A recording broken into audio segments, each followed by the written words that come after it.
What up, my guys? Welcome to another show, man. NBA Talk with Jay and Baby Jay and our guy Ronald Cabang, man. One of the few real ones that's left out there, man. A good, genuine guy, man. He never switches up. That's my guy Ronald. What's up with you, Ronald? Everything cool with you?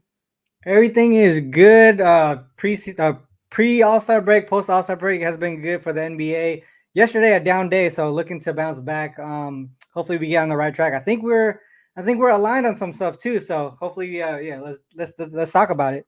Yeah, let's get straight to it, man. We appreciate everybody for tuning into the show as well. It's all love, man. If you guys like the show, hit the like button, subscribe to the channel, man. All that good stuff, my guys. All that good stuff. And go check out Ronald as well. Go follow him on Twitter as well at UCapper Sports. It's all love. If y'all can, just hit the like button, man. If y'all appreciate the info, if y'all appreciate us coming on here doing it for you guys every day, just that's the least you could do is hit the like button. You see what I'm saying? But let's get straight to it in this one. We ain't here to waste your time. We're here to talk about these games and try to get some cash, man. You see what I'm saying? So let's get straight to it. First game up. Let's go over to the streets of DC in this one. The trash streets of DC here. Ronald Wizards getting saved. Like, man, even a game where they up and winning, they just I know. man, it's just like they're trying to finish with nine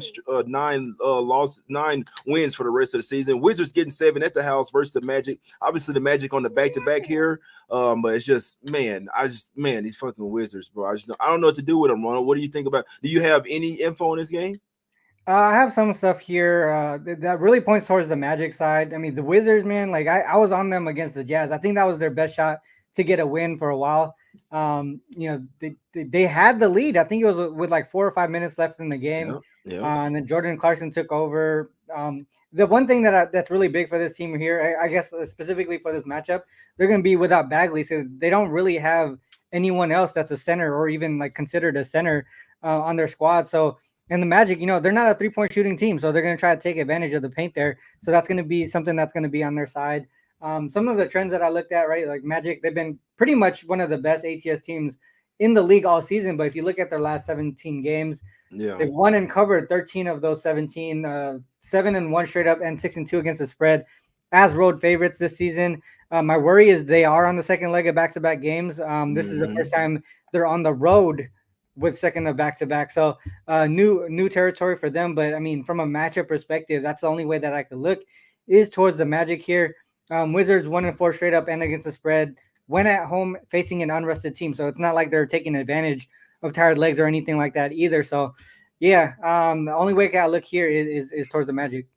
Yeah, the Magic are 3-9 straight up with no rest. So on the back-to-back as well, man. But it's just I have nothing on this game. I was thinking at some point that the Wizards have been kind of sort of teetering on the win. I like what they did for 3.5 quarters versus the Jazz, and then the Wizards kick in. So, but you said it, no Marvin Bagley. They traded away Gafford. Don't really have any size down low, especially going up against a bigger Magic team as well, where they got Wendell Carter Jr., they got Banchero, you got Franz Wagner getting into the paint as well, driving to the rim. So it's just a really tough game. But obviously the Magic need all of these wins, right? So they can't afford to be looking past any teams. Just I want nothing to do with this fucking game, man. How about that, man? I want nothing to do with this game. Let's get over here to the streets of Atlanta in this one, Ronald. Hawks laying 2.5 versus the Cavs. And last night I'm looking at this game and I'm like, all right, it's Cavs or nothing for me right now. Max Strus is on the injury report. They won't have Evan Mobley.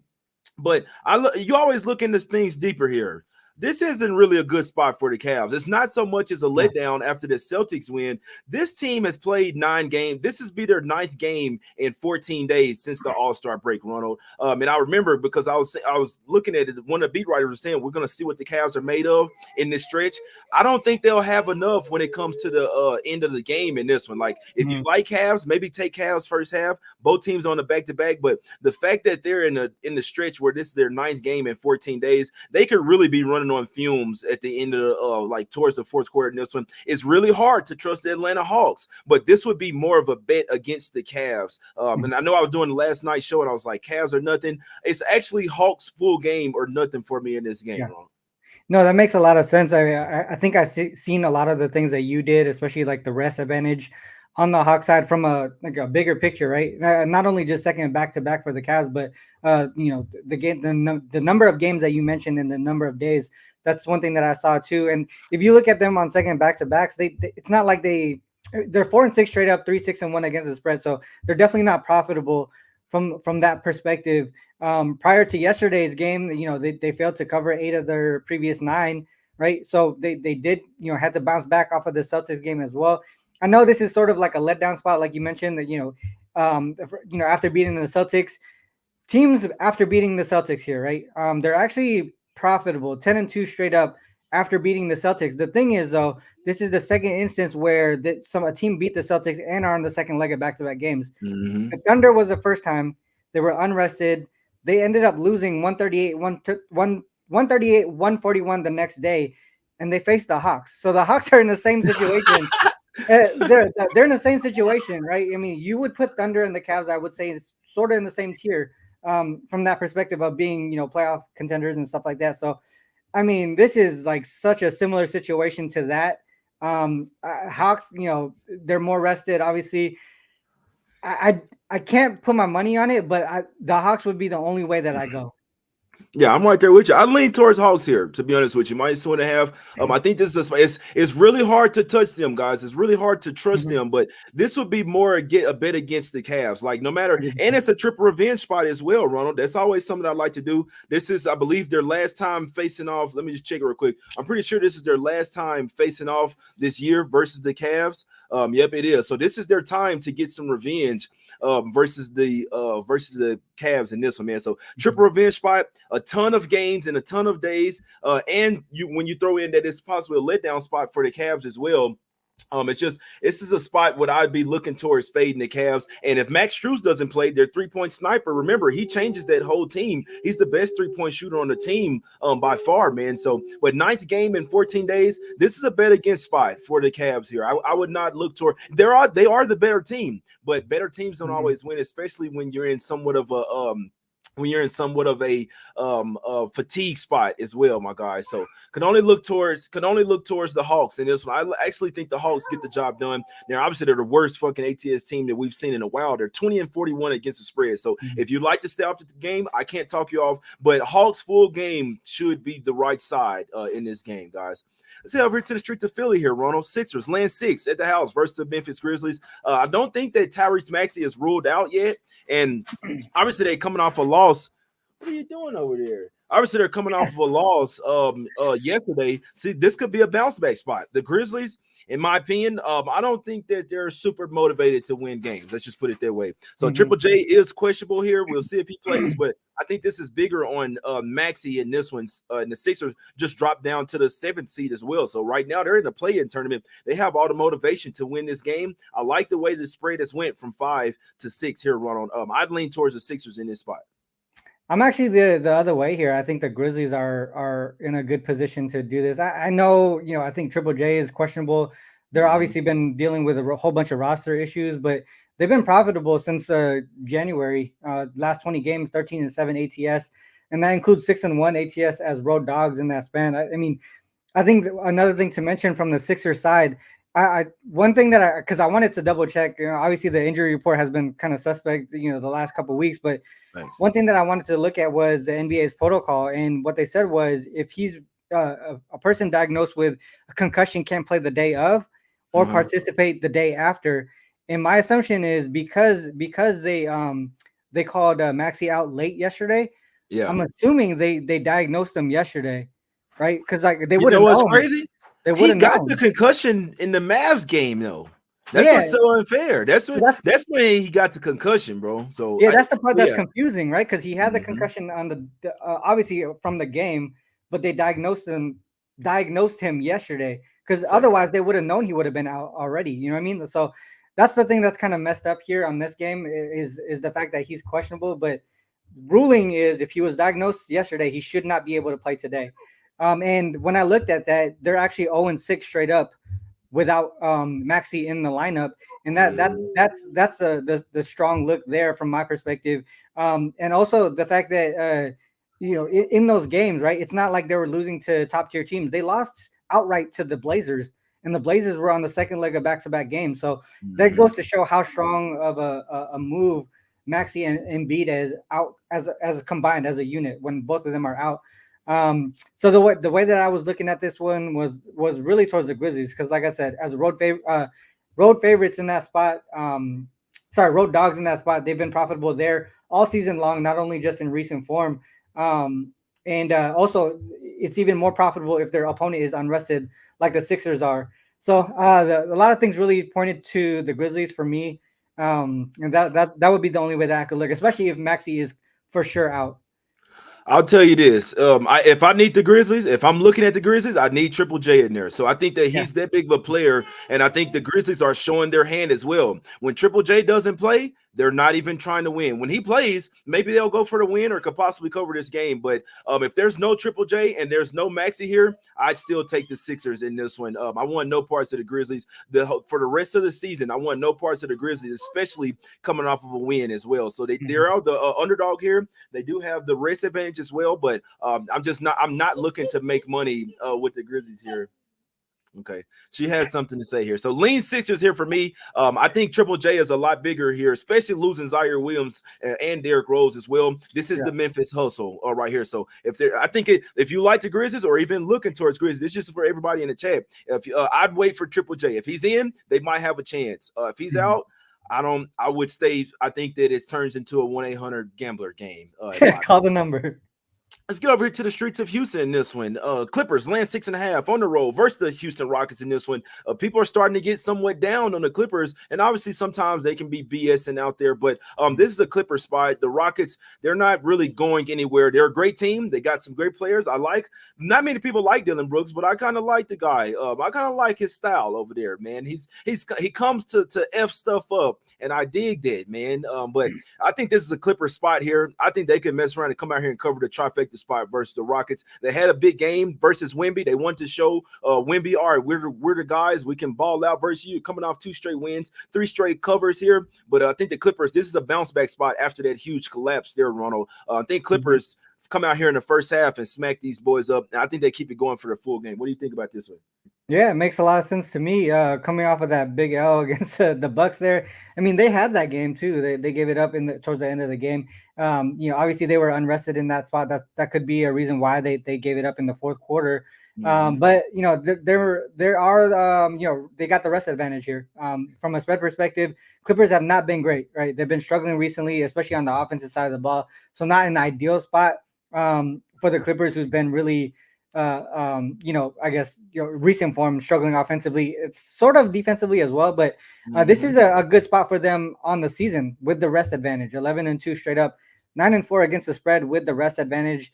Average full game margin in those games plus 10.9 points, and then against an unrested team, if you add that factor in, 9-1 straight up, 8-2 against the spread there. Average full game margin plus 14.3. So they're winning by significant margins here.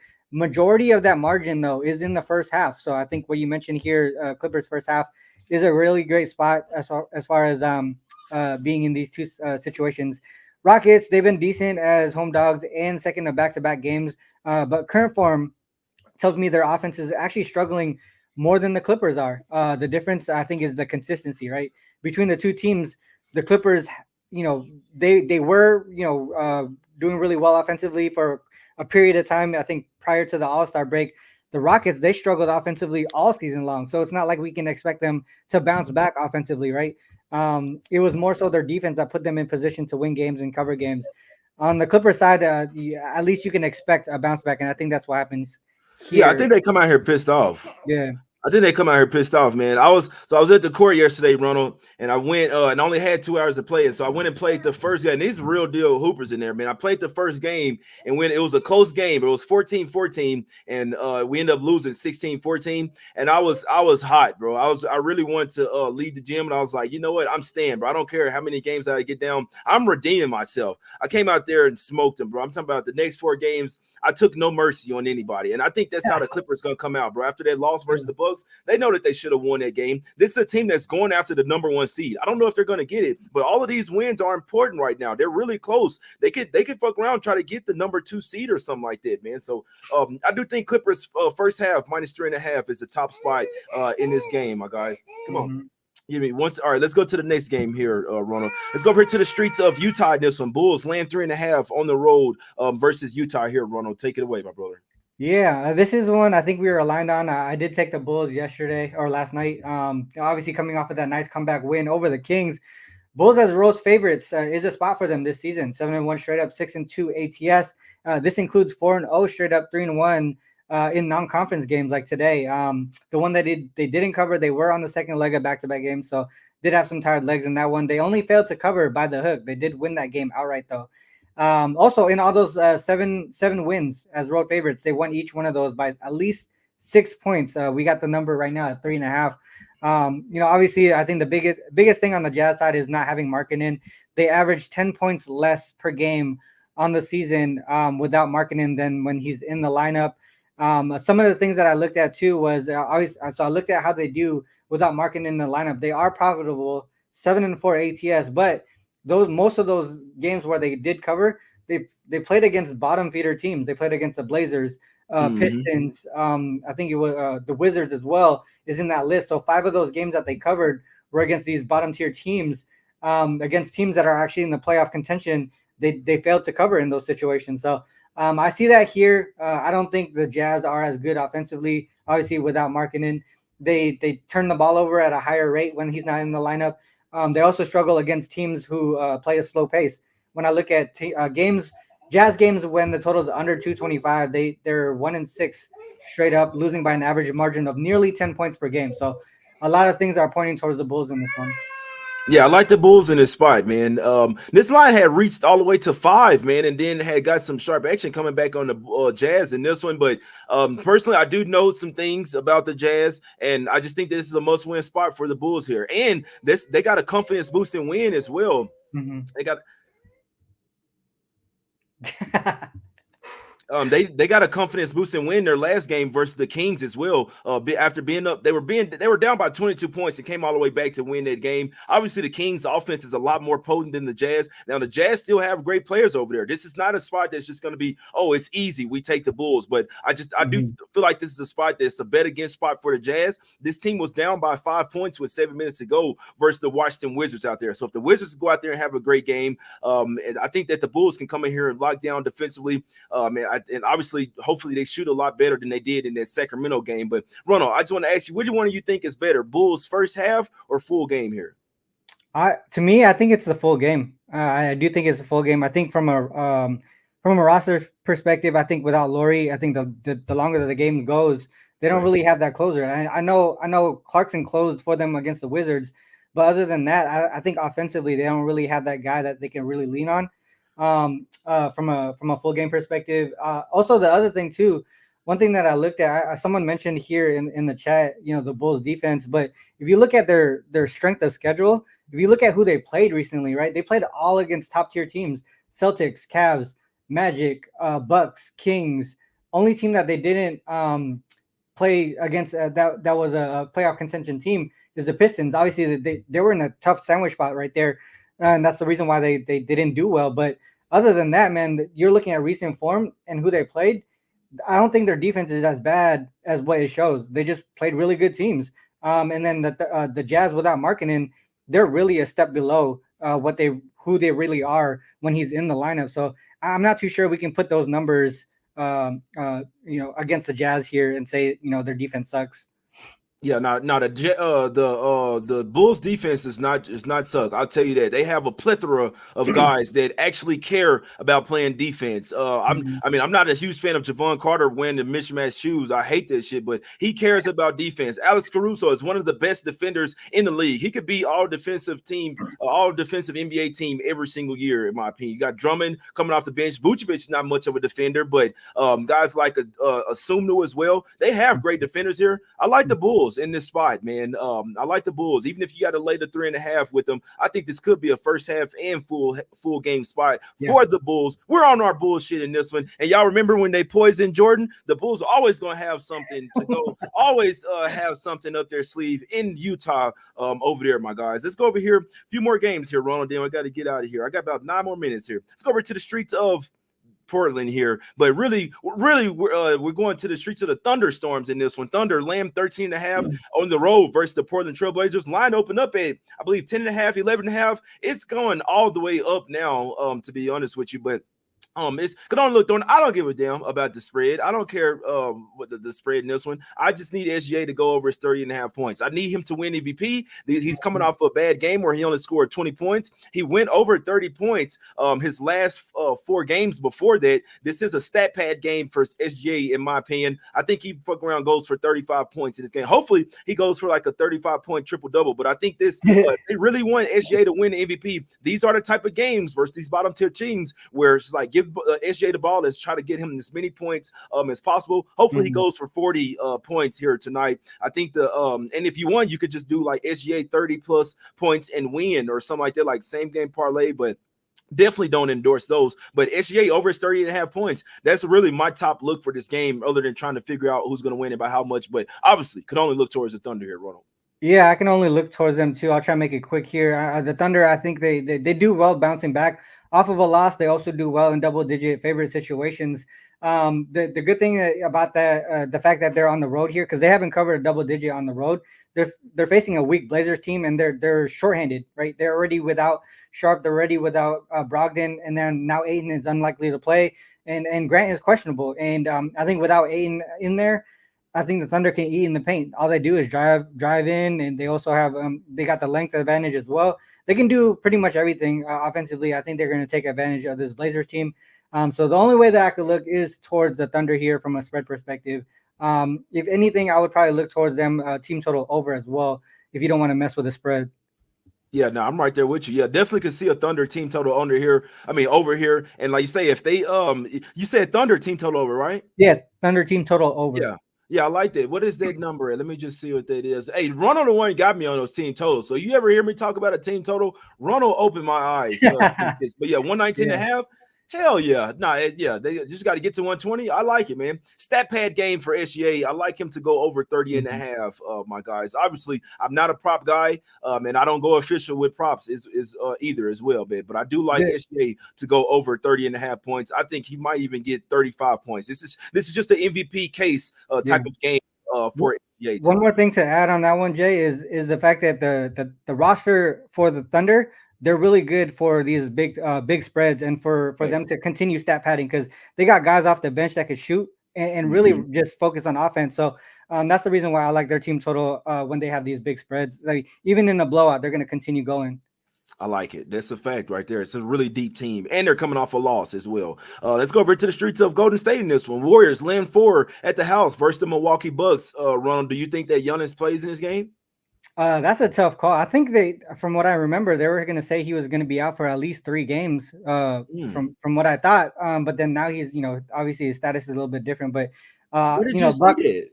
It was on Twitter. It was on Twitter. I gotta look that up because and you could be right because this line was like at 2, and then it's like 2.5, and then it continuously go up. And I don't think that it would do that even if Giannis was still questionable, because sometimes they'll hold the line like right there in the middle. But you could be up. I said that last time. The first game he was line out. Is telling us the line is telling us that he's probably out here. Yeah, the first game he was out. After the fact. That's when I read it on Twitter that he was expected to be out for the next 3 games. So that game plus 2 more. But yeah, I from a spread perspective though, dude, this is a toss up because both teams have been playing really well from a spread perspective, right? Bucks obviously have won and covered every single game since then, number 1 rated defensive team. But the Warriors have been strong too. 11-3 straight up and against the spread the last 14, 12-2 to the under. So their defense is even putting them in good position. One thing that I could do from a betting perspective, I would probably look towards the under here. I don't know if I could get to the window from a side perspective just because both teams are kind of hot right now. So I would say both teams relying on defense, getting better defensively, would look towards an under game. I like the Warriors here, man. I think the Warriors get the job done. It's a multiple reasons. So first off, the Bucks just had a comeback win. They took everybody's money, right? Giannis out, like yeah. I ain't gonna say too much. I can't give all my spiel. You see what I'm saying? But I just think the Bucks got the job done last game, and this one is gonna be the exact opposite. I don't think I really care if Giannis plays or not. I'd rather Giannis play, to be honest with you. All the money come in on the Bucks, and then the Warriors get the win. But I think regardless, Warriors get the win. It's already a must-win spot. They're going back and forth with the Lakers. They're trying to get out of the play-in tournament, or try to get the best seed possible, at least home court advantage in the play-in tournament. Regardless, they're coming off a 52-point loss. I mean, like, what are we doing here? These are type of losses that you can't sleep at night. If they're built anyway, and this is a championship caliber, well, used to be a championship caliber team, but I still think they have the heart of a champion. This is a type of loss that you don't sleep at night. You can't wait to get back on the floor. You even got Wiggins come back. Wiggins like, all right, shit, yeah, I need to come back now. We just got smoked by 52, man. They got Pods back. This is a Warrior spot. This is an absolute must-win game for the Warriors here. And obviously, if Giannis doesn't play, he's one of the biggest factors that could really hurt the Warriors as well, because they are a smaller team. But without Giannis, I don't see them getting it done here. Even if Giannis plays, I think that this is a Warrior spot. So I'd even still go ahead and lay the four with the Warriors. And I'm going to have to do some little research on that as well, Ronald. With an Achilles, that's not something that you really want to mess with. I think the Warriors get the job done here regardless. Yeah, real quick, just to tack that on. Now you're kind of talking me into it. One of the notes that I had, Bucks in road non-conference games, 2-7 ATS, 8-0-1 to the under. Their offense really struggles when they travel west. Also 0-2 straight up and against the spread in the first game on the road in a non-conference game. Following a home game, they lost outright to the Grizzlies in that spot. So it's definitely not a good spot for the Bucks. No, that's a factor. They won 6 straight games. I think that the Bucks are going to win their next game as well. So, I like the Warriors here. Give me Warriors minus the 4 to be perfect. Give me Warriors minus 4, and I'll hope and pray that Giannis is out, because I ain't gonna lie. If Giannis is in, I'm not gonna want to have Warriors minus 4, obviously, because they'll go to an underdog. But give me Warriors minus 4. I think the line is telling us that he's probably out in this one, and I'll have confidence in taking the Warriors in a fucking bounce back J spot here. Let's get over here to the streets of LA in this one. I don't know what to do with this fucking game. Lakers laying 2.5 at the house versus the Kings. Two of the same type of teams. Now the Lakers obviously ball out at the house, but I don't know, Ronald. I still don't think that they're good, but they have had some big wins here. I don't know. Maybe the Lakers could get the wins because the Kings have already beaten them twice. They've already beaten them. Let me see. Did they? Yeah. So the Kings. Let me just say real quick. Yeah. So they beat them twice already this year. Double revenge spot for the Lakers in this one. They do have the size advantage. I just don't. I can see this game going either way. So I'm staying off of it, Ronald. What you think? Yeah, I mean, Kings own this matchup. Obviously, you mentioned the 2 games this season, but it actually goes back to 2021. They've won and covered 6 of the last 7 games against the Lakers. Lakers as home favorites, though, 18-5 straight up. And this is a number where it's really close to just asking them to win this game. I think recent form, one of the significant advantages for the Lakers here is points off turnovers and free throw rate. I think one of the other things to mention here too is the fact that both teams really struggle in the to defend the paint, but both teams have been living in the paint in the last 10 games. I think they're top 3 in average points in the paint, both teams, and bottom 7 in limiting points in the paint for both teams. So I think both defenses struggle here. I think the better play might be the over. We talked about it right before the show. A lot of unders post All-Star break, but that's going to start to go the other way. There's no way that they continue putting these totals out here to continue betting unders. That's a fact. Yeah, I think Fox might go crazy in this one. He had a bad game last game. Obviously, was coming back from the injury. 8 of 16 from the floor, 2 of 7 from 3. He only shot 3 free throws, which that never fucking happens. He had 20 points. He was super pissed after the game. Something tells me Fox might go for 30 points in this one, my guy. So I believe his points prop is like 25.5, 26. I'd be looking at De'Aaron Fox, and that goes hand in hand with the over as well, Ronald. But let's get out of here. I got to go do the Action Network Green Dot Daily Show. They've been smoking over here as well. They've been doing college picks and and shit. They've been smoking gas over there on that Green Dot Daily Show. But for me today, man, this is what I'm on. I'm on the Bulls. I'm on the Bulls, and I'm gonna take the Warriors as well. -4. I'm not fucking scared in this one. One honorable mention. I don't go official with props, but one honorable mention: SJ over his 30.5 points. I talked about that last night on last night's show. I put a little DraftKings limit, but I put a little something on that last night on the show. And I also think De'Aaron Fox to go crazy in this game tonight as well is a great look. But 3 plays I'll go with: Bulls, Warriors, and Clippers in the first half. That's what I'll take. Very honorable mentions to the Hawks. Very honorable mentions to the Sixers. SJ over his points. De'Aaron Fox over his points as well. Ronald, what you got, my brother? Yeah, we're aligned on the Bulls there. I did take the Grizzlies yesterday, and I just saw in the chat Maxey is confirmed out, so that's a good thing there for me for the most part. Things that I might add here is the Warriors. You kind of talked me into that one. Then I'm gonna look at a few totals that we mentioned in the show too, like the Lakers game over and stuff like that. So right now, though, the only 2 bets that I did lock in was the Bulls and the Grizzlies. Let's go, my brother. Let's get this cash, my brother. We appreciate everybody for tuning into the show. It's all love. If you guys like the show, if you like the info that we give to this, I know, Ronald, like we put hours of work into this shit, man. So I know it's kind of easy for you guys just to come into the show and see what we're betting, but we put time and work into this shit as well, man. So if you guys can, the very least that you could do is hit the like button. You see what I'm saying? Go and follow my guy on Twitter at UCapper Sports. It's all love. We're trying to cash for ourselves. We're trying to cash for you guys. We're trying to smack the fucking bookies up, man. These guys are scammers, man. You get to smacking up the bookies, then they limit you to like $60 some. We're trying to smack their ass up. All positive vibes in the chat. Type "we will win" in the chat, even in the comments after the show as well. Type "we will win." Please hit the like button. Let's get 1,500 likes on the show, my guys. It's all love. Let's get this cash. We will win. We out, my guys. Back tomorrow, 1 p.m. Eastern. Let's go. It's cash. Fucking go, baby.